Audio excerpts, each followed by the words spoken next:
and then people are gonna be like, "Oh, hey, your show's cool," and let me touch you. It's the Todd and Joe Morning Show.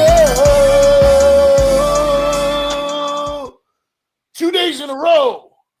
Todd and Joe Morning Show. That is Todd. I am Joe. Don't you know that I got the flow in a big show?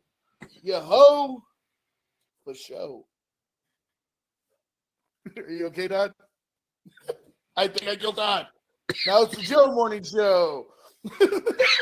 Woo! Hey, what's Todd, going on, everybody? Where were you yesterday? I had to go to the farm early. Farmer Todd. So I had to. God. What are you farming, Todd?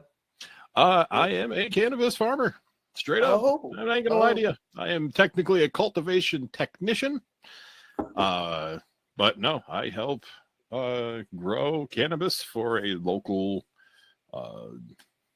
Indian tribe, honestly. The way you just explained it made it sound like you're out there amongst the teepees and you guys are out there cultivating it. Nope, I'm in a 50,000 square foot facility that is, yeah, it's big. It's a big place, man. But it's, hanging out. The grow rooms are like summertime here in upstate New York, man. It's 80 plus degrees, 60 to 70% humidity. I mean, it's legitimately like hanging out outside during the summer. And it's rough because if you know me, there's one thing I hate. That's pants. And I have to wear Todd does not wear pants. No. I wear shorts all the time. That whole joke from back in the disruption days, like that started because literally it was -3 out at the studio one day and Todd rolls up in shorts and I'm like, you don't have pants on. And so it turned into Todd doesn't wear pants. Yeah, I don't. I wear pants to weddings and funerals. Wow. So and job interview. I wore pants to my this job interview, but regardless, no, I don't. I'll snowblow in fucking shorts. Like I'm not afraid to. And for those of you that don't live in a place that gets snow, snowblowing shorts is not fun. No, but it's not terrible, So I'm one of those. I'd rather try to get warm than cool down kind of people.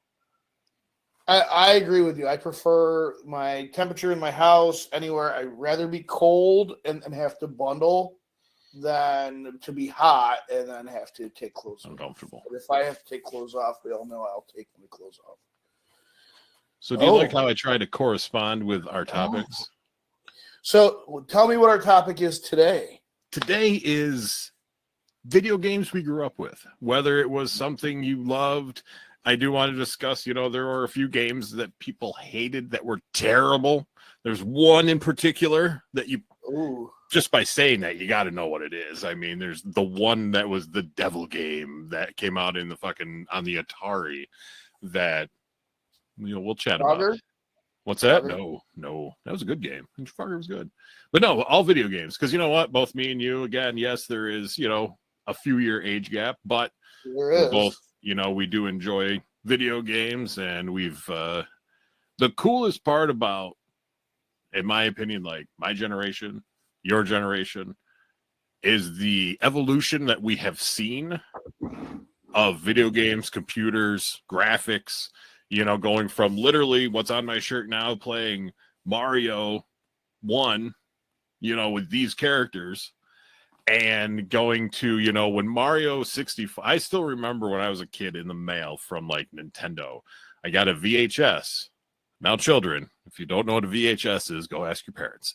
And it big box that you put in another bigger box that played movies. It was how we stream things, guys. Yes.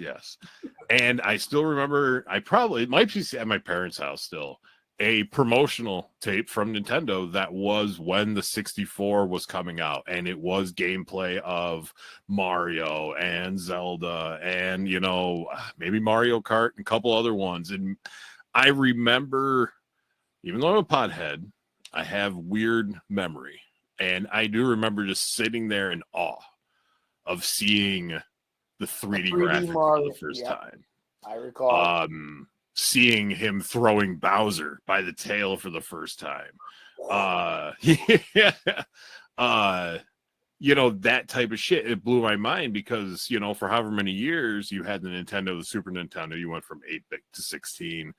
Right. And it was cool and it was an improvement, you know, Mario World compared to Mario 3, you know, I mean, like the Mortal Kombat games, but nothing, you know, and I feel like that was like the stepping stone for everything else to come. Speaking of this Friday, the debut episode of Stepping Stones is going to air. And this is something that I've been I put work in this for a while now. And it's something that's very, very personal for me to do. And it's me reconnecting with people that I have met throughout my life. That the first episode, recorded it last night with my first best friend from kindergarten. Now, we've kept in touch via social media, but we actually hadn't talked face-to-face in 31 years. Damn. So it was wild. It was a crazy. Actually, I think it was 30 because I had screwed up how long it had been. So I think it's been 30 years. And originally meant to be like an hour-long episode. He's gonna bookend the first season of Stepping Stones, because we made it about an hour in and we had just hit where he was a freshman in college. So we had a lot left to talk about. Yeah. And it's very cathartic for me. It feels very, very good. And nice. Kind of like what you and I do here, talk about the nostalgic stuff, the things we loved and everything, like these video games, because video games played a huge role in my upbringing. So what was the first gaming system that you have or that you can remember owning as a kid? I had friends that lived up the road from us when I was little who had the original NES. We did not have the NES. The first system I had was a Super Nintendo that I got when I moved to Turkey. My dad, mom got.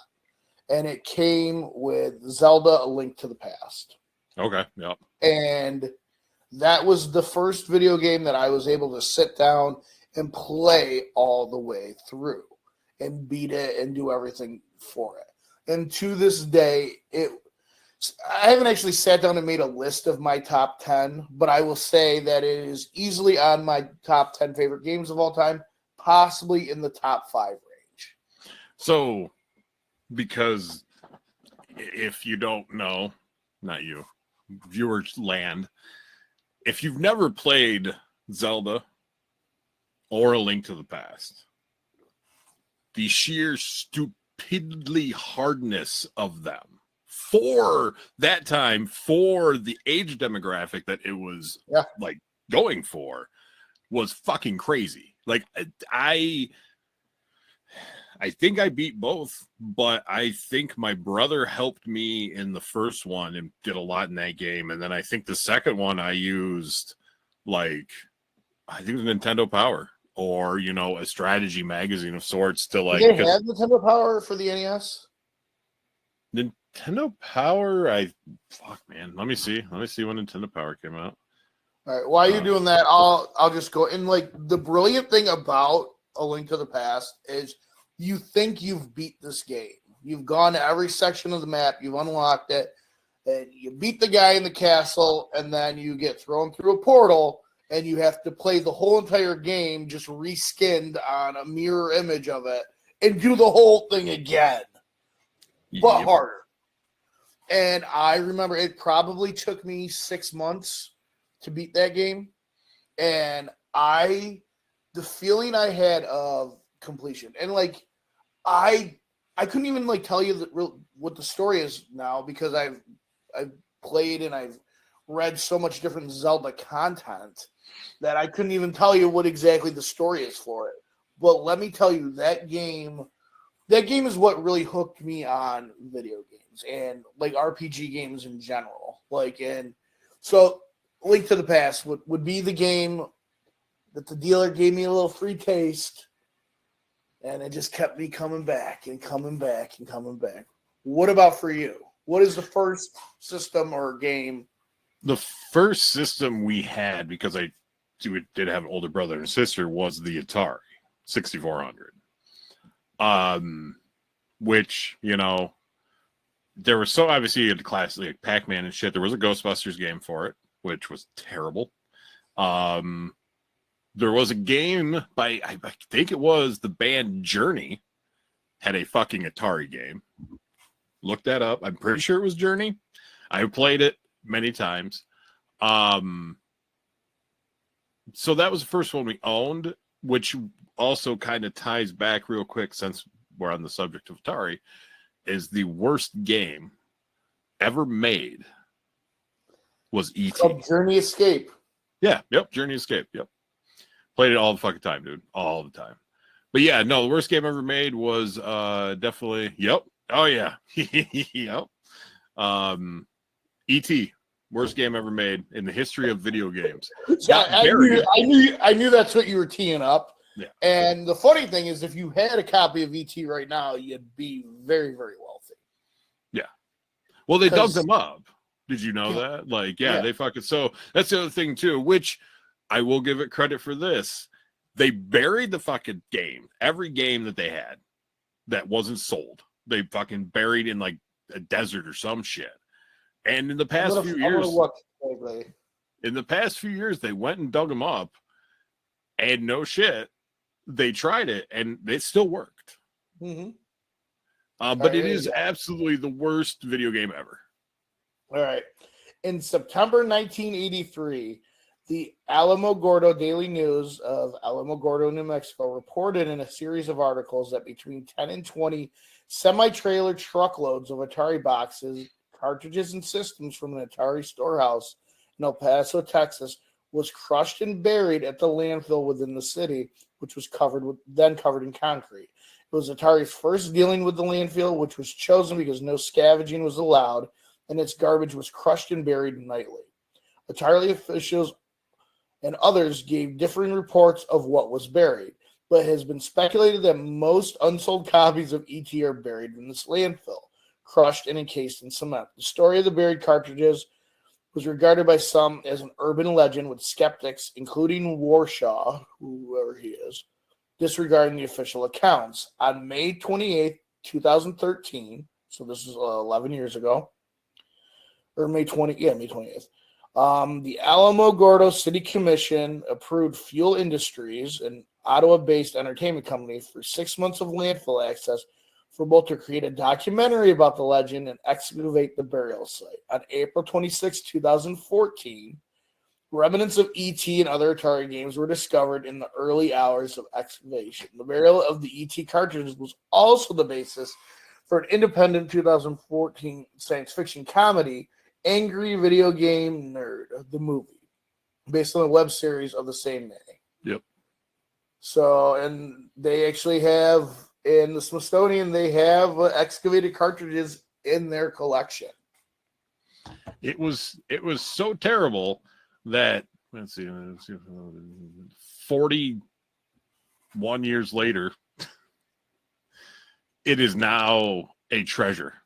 Right. It's one of those things that was so bad that it's come, and it's not that it's people want it because it was good or whatever. They want it because it's a rarity now. Yeah. Yeah. So that was the first system I remember owning.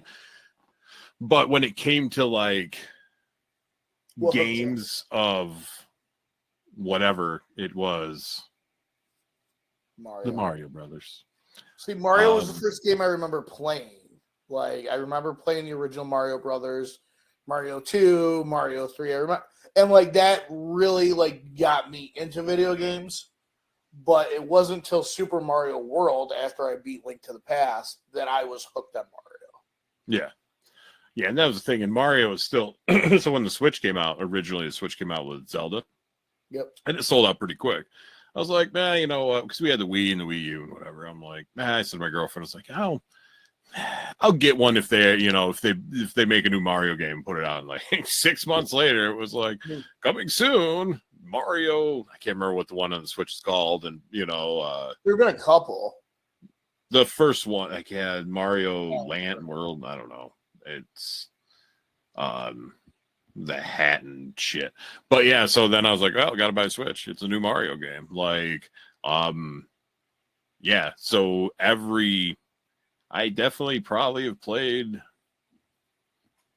essentially probably every single fucking Mario game or Mario-esque game that has been whatevered, because it's just, I'll still play them today, man. Like on the Switch, you can play the old, and it's honestly playing like Mario 2, 3, and Mario World to me sometimes is more fun than playing Xbox or PC.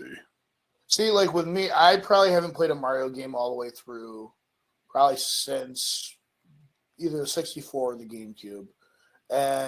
But the funny thing, you say that, I love the fact that the Switch has the emulators on there, because I have gone back and I have played the original Marios. I have played Mario World. And don't get me wrong, I love playing like my Call of Duty, like my Arkham games, all that kind of stuff.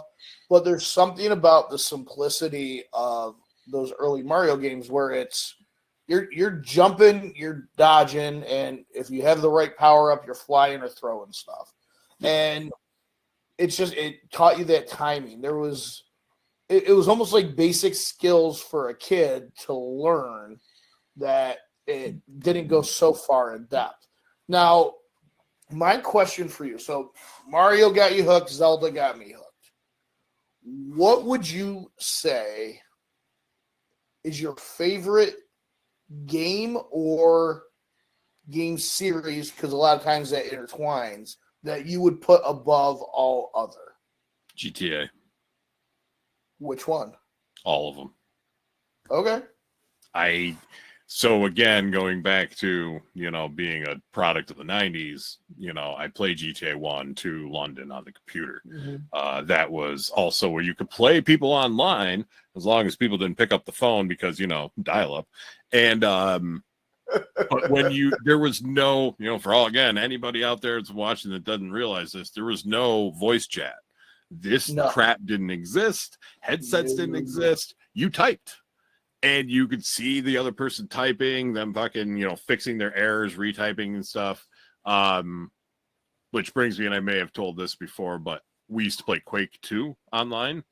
And again, no talking, just typing. Rocket Launcher, I don't give a crap what game it is.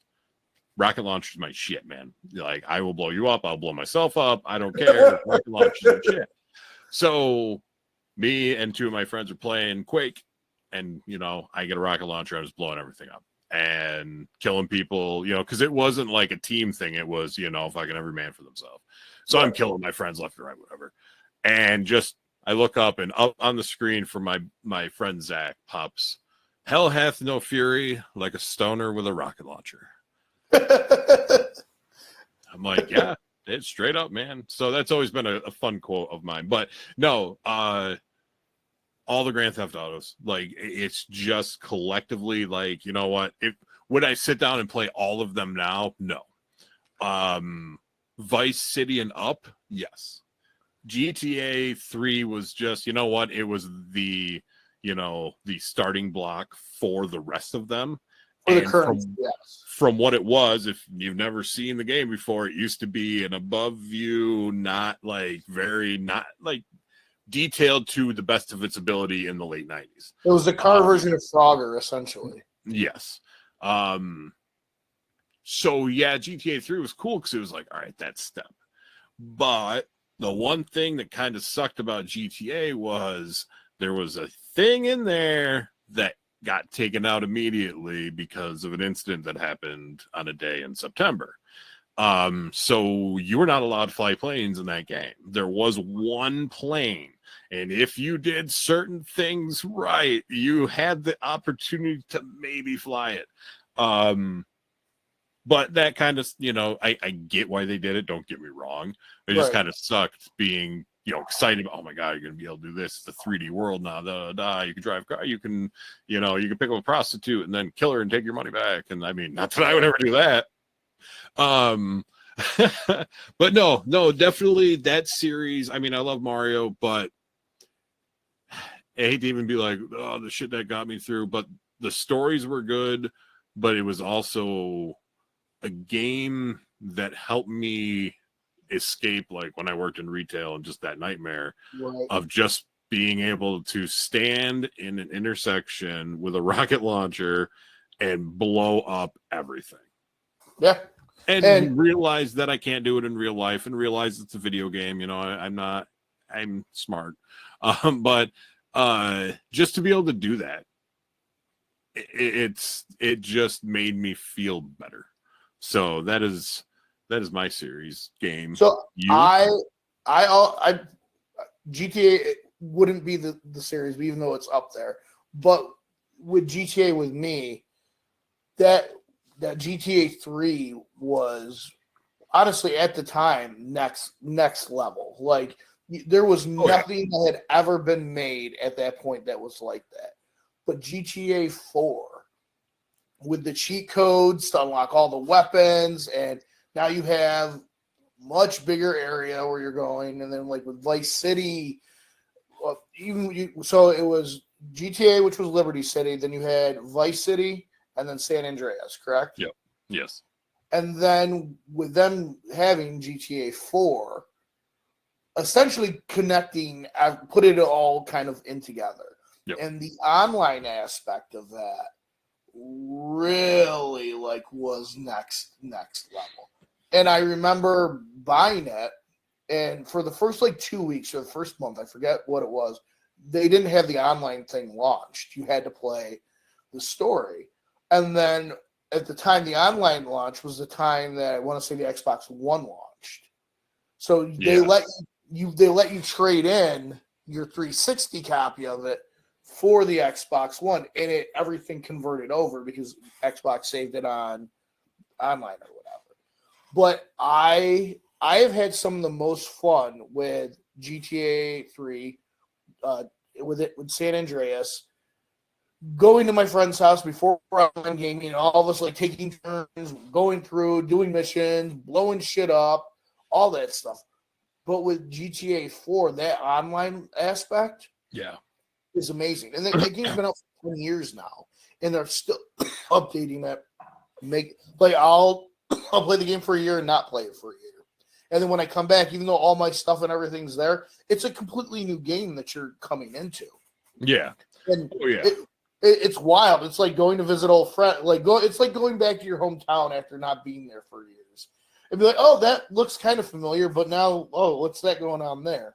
Yeah. Now, the series for me that I would put at the top would be the Batman Arkham series. I don't know if I talked about it on here or not, but that original Arkham Asylum game, there was no hype behind that game.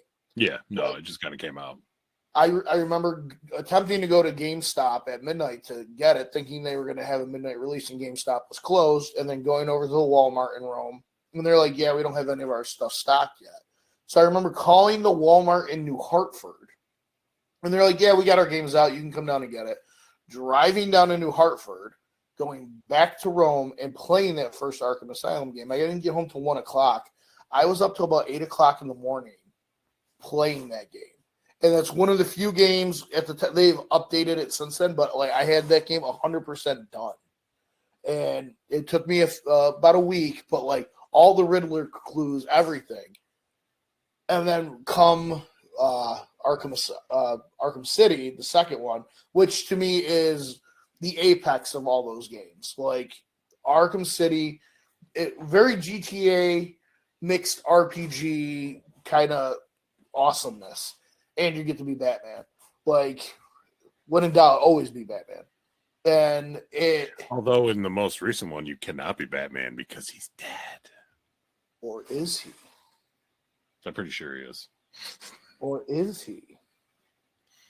I don't know. I didn't beat the games. I didn't beat it yet either, but I read it's up a fun game. But it's, even though that's not in the same universe as the Arkham games, like Arkham Knight, incorporating the Batmobile the way that they did. Like Arkham Origins was okay. It was a nice little filler game. But the three main entries to that series, I could sit there and go back and play them forever and ever and ever. I think I bought them because they were cheap, and I haven't played them yet.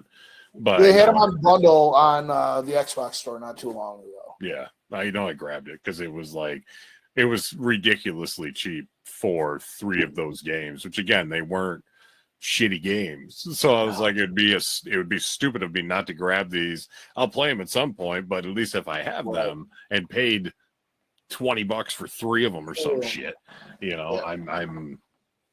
But no, I always heard those were really good games. Like many people told me that. So my question for you. So this is going to be a 2-part episode, guys. Yes. Yeah. Just so everybody knows, we got a lot more video games to talk about. Yeah. So my question, we haven't even scratched the surface of like the Nintendo 64, and that's probably going to be like a. We could probably do a whole episode on Golden. Yeah. Yeah. Let's be honest. But I'm going to ask, what game is your? What's the fucking term where you have a secret thing that you do? What the hell's the term? Oh, I know what you mean. I can't think of it either, but I know exactly what you mean. So your little secret game that you love playing that you don't necessarily tell people that you play.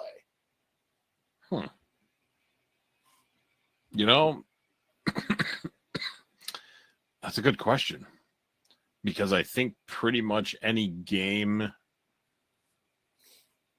that I play or have played, I don't have a problem being like, yeah, I played that game. Like, I truly can't think of. I'm trying to think of the games like on my Xbox or my PC that I play or whatever, but none of them are those. Or even when you were a kid, what is a game that somebody would look at you and be like, no way you played that game? I had to think about that one. Because also, growing up, a lot of it was most of the games we had to be 2-player because I had a brother. Right. So that was kind of semi the stipulation of getting games was to make sure that some way or another 2 of us could play it. So even back then, a lot of those games were, stuff that we agreed on, Contras and Mario and Ninja Turtles and shit like that. So yeah, man, I'm trying to think of All right. New question. What game are you awful at, but you love playing? Rocket League. That is one of the ones for me too. And Call of Duty, I at one point may have been okay at Call of Duty, but I'm not good by any stretch of it. Call of Duty and Battlefield. Battlefield used to be fun back Battlefield 2, 3. And it just got too ridiculous after that. I was never good at Call of Duty. I'm okay at Halo, but I've been playing Halo since Halo 2. So I'm okay at that. I'm not the best. But Rocket League, man, I am fucking terrible. But it's so much fun. It is. And I try. That's the worst part. I play with 2 of my buddies in North Carolina, and I try. I legitimately try my hardest. And there's times where I'll end a game, how there's your score and then what you got, blah blah blah. They'll have 3, 4, 500. There's been times I've ended a game with a fucking score of 12. Oh, dude, me too. 100% me too. But I have fun. And then, my one buddy said one day, he's like, oh, well, this and that, and you don't like it. I was like, dude, I like the game. I'm just terrible at it. But I love the fucking game. I'm just absolutely terrible at the game. Right. So, yeah. So, no, we will, we're going to wrap up here in a second. So there will be a part 2. That'll be next week. Because, yeah, we have a lot to discuss because we haven't even stepped foot into the realm of the PC world, especially the old school PC world where Star Wars games, Duke Nukem, Doom, Wolfenstein, the games that if it wasn't for those games that we play today would not exist at all. You wouldn't have the first-person shooters you have today without those games. Yeah, so that's a whole, man, this might turn into a 3-parter. Yeah, we can. Hey, Todd, it's our show. We do what we want. Yeah, because the PC shit's there's some games on there. There's some games I don't even know if you knew about that I played that were just awesome. The little game, I'm just going to tell you the name of it, and I don't want you to look it up at all. You cannot look this game up until we talk about it. Okay. It's called Redneck Rampage. It was a PC game back in the 90s. It sounds like a Twisted Metal knockoff. It's not at all. And I will fill you in because it's more it'll be fun. I want to see like your reaction. I'll find an actual like video of it, but I want to see a organic reaction to this fucking shit show of a game. All right. That was Redneck Rampage.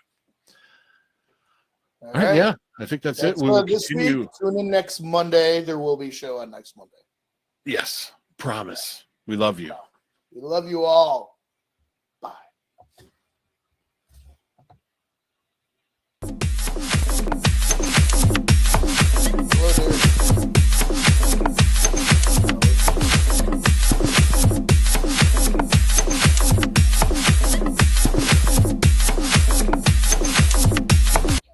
Bye, nerd. I just finished doing